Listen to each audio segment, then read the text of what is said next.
Spring block pendulum motion अपन discuss करेंगे और उसका टाइम पीरियड बेटा कैसे फाइंड करते वो अपन यहाँ पर देखेंगे। ये जैसे अपन कह रहे स्प्रिंग ब्लॉक पेंडुलम होता क्या बेटा, ये एक स्प्रिंग है और स्प्रिंग से सिंपल बेटा एक ब्लॉक है उसको बेटा आपने हैंग किया, तो इसको बेटा अपन कहेंगे स्प्रिंग ब्लॉक पेंडुलम। इसका स्प्रिंग का स्प्रिंग कांस्टेंट बेटा के इक्वल है। इसमें बेटा अपन कह रहे कि टाइम पीरियड फाइंड करने के लिए हम वही सबसे फर्स्ट बेटा अपन कह रहे कि स्टेप वन इसका इक्विलिब्रियम अपन ड्रॉ करेंगे। तो स्टेप वन में अपन कहेंगे ड्रॉ द इक्विलिब्रियम पोजीशन। अपन कह रहे कि जैसे ये अपने पास स्प्रिंग ब्लॉक पेंडुलम है, उसका इक्विलिब्रियम पोजीशन बेटा अपन ड्रॉ करेंगे। इसका वेट फोर्स बेटा क्या हो गया, mg हो गया। और ये जैसे अपने पास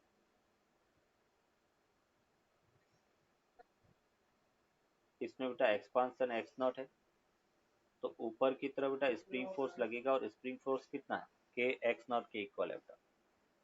तो अभी अपन कह रहे कि इक्विलिब्रियम में बेटा अपने को क्या मिला, के एक्स नॉट अपवर्ड लगने वाला फोर्स डाउनवर्ड फोर्स के इक्वल होगा, मतलब k x naught equal to m जी।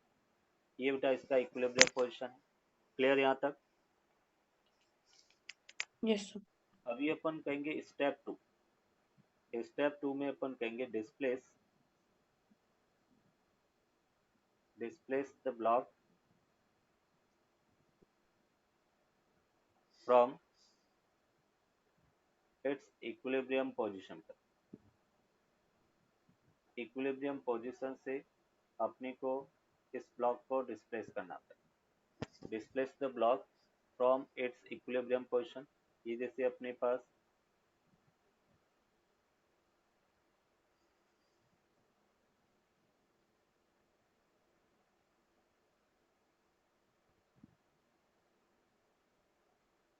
इस ब्लॉक को बेटा आपने इक्विलिब्रियम पोजीशन से डिस्प्लेस किया। इनिशियली बेटा अपन कह रहे कि इसका डिस्प्लेसमेंट एक्स नॉट था, अभी हमने उसको एक्स से और डिस्प्लेस किया। तो स्प्रिंग में बेटा अभी कंप्रेशन, टोटल कंप्रेशन किसके इक्वल हुआ, एक्स नॉट प्लस एक्स के इक्वल। तो स्प्रिंग फोर्स बेटा ऊपर की तरफ कितना लगेगा, के एक्स नॉट प्लस एक्स बेटा, ये स्प्रिंग फोर्स है।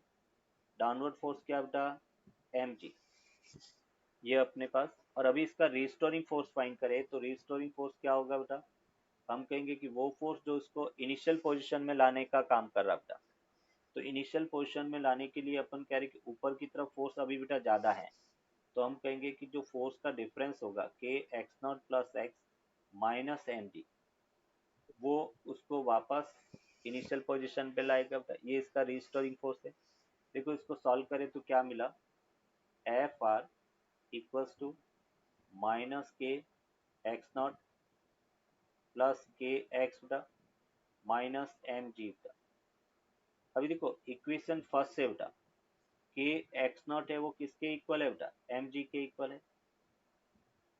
और के एक्स नॉट जब एम जी के इक्वल है तो मैं इस के एक्स नॉट और एम जी को कैंसिल कर सकता हूँ बेटा, दोनों इक्वल एंड ऑपोजिट है। तो रीस्टोरिंग फोर्स एफ आर वो बेटा हमें क्या मिला, माइनस के एक्स के इक्वल। और फोर्स होता क्या है, फोर्स होता है mass into acceleration equals to minus k into x बेटा। तो यहाँ से एक्सीलरेशन अपने को मिला माइनस के बाई एम इंटू बेटा एक्स। ये अपन कह रहे कि एक्सीलरेशन डिस्प्लेसमेंट के नेगेटिव के डायरेक्टली प्रोपोर्शनल हो गया। इसका मतलब मोशन कैसी है बेटा, सिंपल हार्मोनिक मोशन। अगर स्टैंडर्ड फॉर्म ऑफ एसएचएम की बात करें तो बेटा ए इक्वल्स टू क्या था, माइनस ओमेगा स्क्वायर एक्स। दोनों को कंपेयर करो बेटा, तो जब कंपेयर किया तो ओमेगा स्क्वायर इक्वल्स टू बेटा अपने को मिला के बाई एम, और ओमेगा को अपन लिख सकते हैं अंडर रूट के बाई एम। इसको अपन कहेंगे angular frequency of spring block pendulum. यहाँ पे के स्प्रिंग कांस्टेंट है बेटा, spring constant m mass of the block है, मास ऑफ द ब्लॉक, के स्प्रिंग कांस्टेंट है बेटा और m mass of the block के इक्वल है। ये वैल्यू बेटा अपन कह रहे कि अगर हमें टाइम पीरियड फाइंड करना है तो टाइम पीरियड को अपन लिख सकते हैं 2 पाई अपॉन बेटा ओमेगा, मीन्स यहाँ से अपन कहेंगे कि 2 पाई ओमेगा, ओमेगा को बेटा अपन रूट के बाई एम लिख सकते हैं।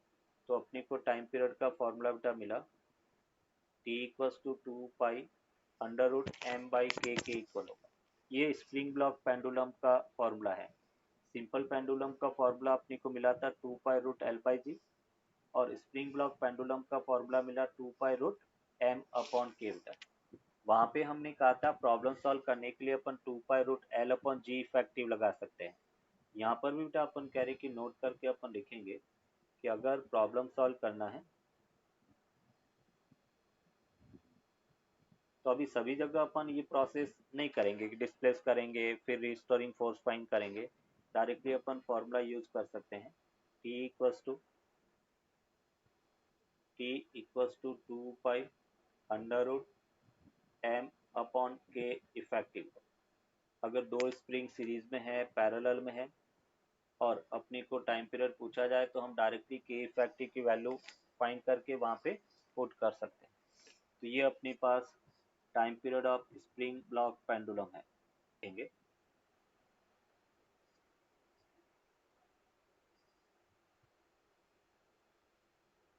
ये जिससे बेटा अपन कह रहे कि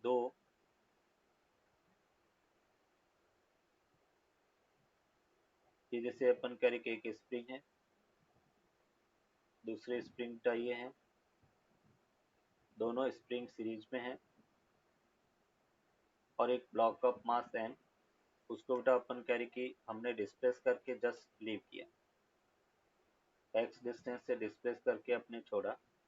इसका स्प्रिंग कांस्टेंट k1 है, इसका बेटा k2 है और हमें पूछा गया है कि इसका टाइम पीरियड क्या है, वो टाइम पीरियड अपने को फाइंड करना। फाइंड टी बेटा। अभी अपन कह रहे कि दो स्प्रिंग बेटा सीरीज में है और सीरीज में बेटा मैंने आपको बताया था सीरीज में इफेक्टिव स्प्रिंग कांस्टेंट क्या होता है। तो हम ये कह सकते हैं कि के 1/k इफेक्टिव।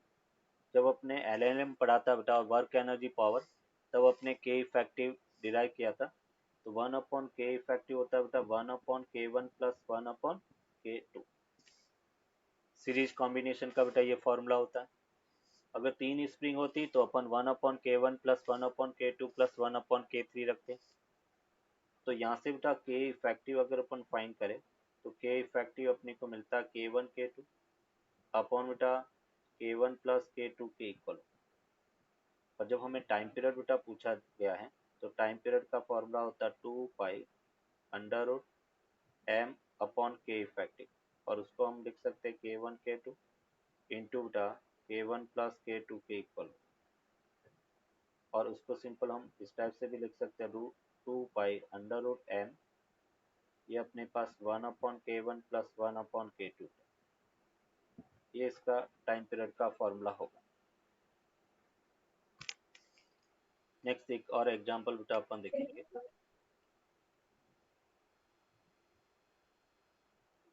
अभी जैसे अपन कह रहे कि इस टाइप से दो स्प्रिंग है बेटा, ये जैसे एक स्प्रिंग है,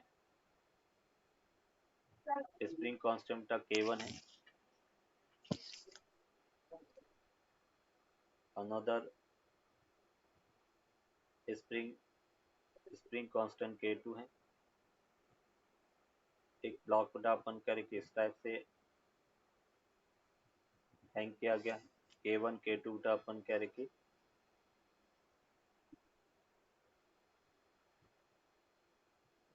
और अपने को पूछा गया है कि इसका टाइम पीरियड क्या है, फाइंड टी बेटा। टाइम पीरियड क्या है वो अपने को फाइंड करना। सेम बेटा अभी दोनों स्प्रिंग किस में है, पैरेलल है, ये पैरेलल कॉम्बिनेशन है। और पैरेलल कॉम्बिनेशन में बेटा इफेक्टिव स्प्रिंग कांस्टेंट क्या होता है, दोनों के सम के इक्वल होता है, k1 plus k2 k equal होगा, ये के इफेक्टिव है। तो यहाँ से बेटा अगर टाइम पीरियड की अपन बात करें तो टाइम पीरियड होगा बेटा 2 pi under root m upon k effective, और के इफेक्टिव था K1 plus K2 k equal होगा। ये इसका टाइम पीरियड का फॉर्मूला है। T equal to 2 pi under root m upon K1 plus K2 k equal होगा।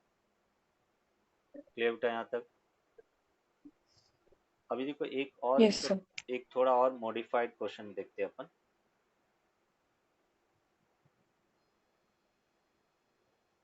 थोड़ा और एडवांस क्वेश्चन बनाते हैं जिसमें सीरीज और पैरेलल दोनों कॉम्बिनेशन प्रेजेंट है। ये जैसे बेटा अपन करके एक स्प्रिंग है, एक दूसरी स्प्रिंग है,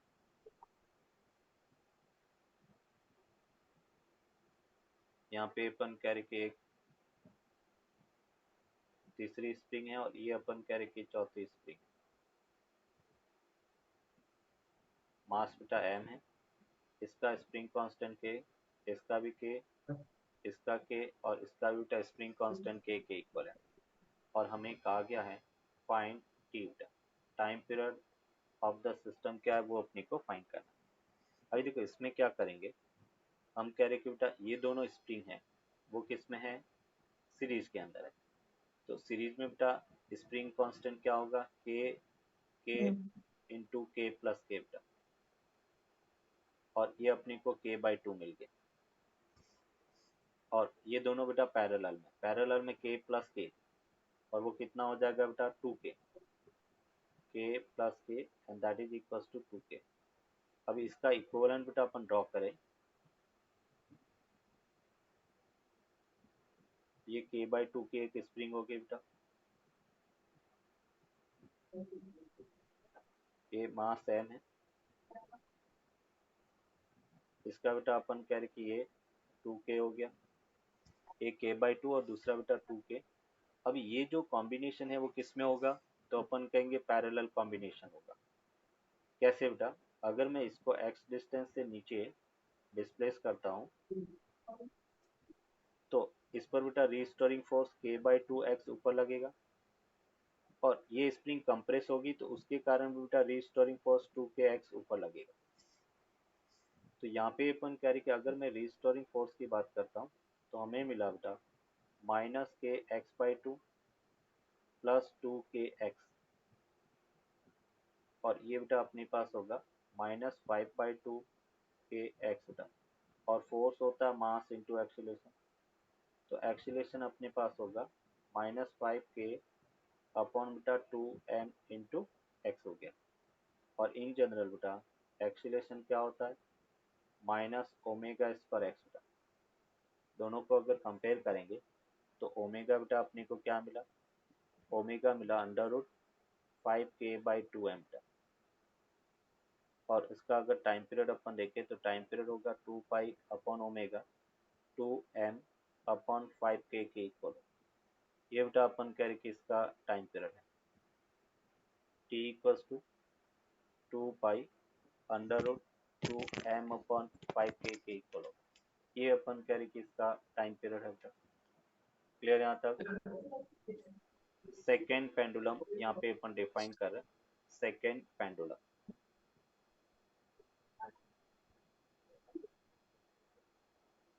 और सेकेंड पेंडुलम है क्या बेटा, तो हम कहेंगे the pendulum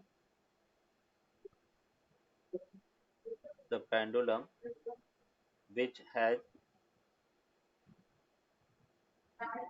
the time period which has the time period 2 second. कितना टाइम पीरियड होना चाहिए बेटा, 2 सेकेंड। जैसे पेंडुलम क्लॉक जो होती है उस पेंडुलम क्लॉक का बेटा अपन कह रहे कि जो टाइम पीरियड है वो 2 सेकेंड के इक्वल रहता है, उसको अपन सेकेंड पेंडुलम कहेंगे। मतलब एक बार जो ऑसिलेशन कंप्लीट करेगा बेटा वो 2 सेकेंड के इक्वल होगा। तो the pendulum which has the time period 2 second is called second pendulum.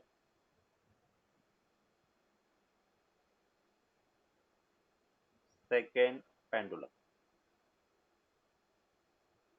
अभी बेटा अपन कह रहे कि सेकेंड पेंडुलम का टाइम पीरियड 2 सेकेंड है, तो उसका लेंथ कितना होगा।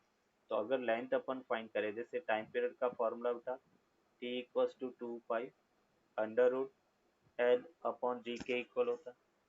दोनों अभी टाइम पीरियड कितना बेटा 2 सेकेंड, और ये अपने पास 2 pi under root L upon G बेटा, दोनों तरफ स्क्वायर कर लो तो 4, ये बेटा 4 pi square L upon G के इक्वल होगा। हमें बेटा लेंथ चाहिए एल, तो एल 4 से 4 बेटा कैंसिल आउट हो गया, ये अपने पास जी अपॉन पाई स्क्वायर मिला बेटा, और जी की वैल्यू बेटा अपन कह रहे कि 9.8 और पाई स्क्वायर भी बेटा 9.8 के इक्वल होता है, तो लेंथ को अपन 1 मीटर ले सकते हैं। तो सेकेंड पेंडुलम की जो लेंथ है वो बेटा 1 मीटर के इक्वल होता है। ये बेटा सेकेंड पेंडुलम की लेंथ है। क्लियर? Yes sir. तो ये अपना चैप्टर कंप्लीट हो गया। नेक्स्ट लेक्चर के अंदर बेटा अपन इसके एमसीक्यू हैं वो अपन सॉरी इसके जो क्वेश्चन आंसर है वो अपन डिस्कस करेंगे। और इस चैप्टर से पहले कौन सा चैप्टर किया था बेटा आपने? Mechanical properties of solid. तो उसका टेस्ट कब दोगे आप? Sir test Tuesday next week. Next week Tuesday, तो ट्यूसडे को फिर दोनों चैप्टर का देना, मैकेनिकल प्रॉपर्टीज ऑफ सॉलिड और एसएचएम दोनों का। Okay sir. ठीक है? ओके। हाँ। Yes sir.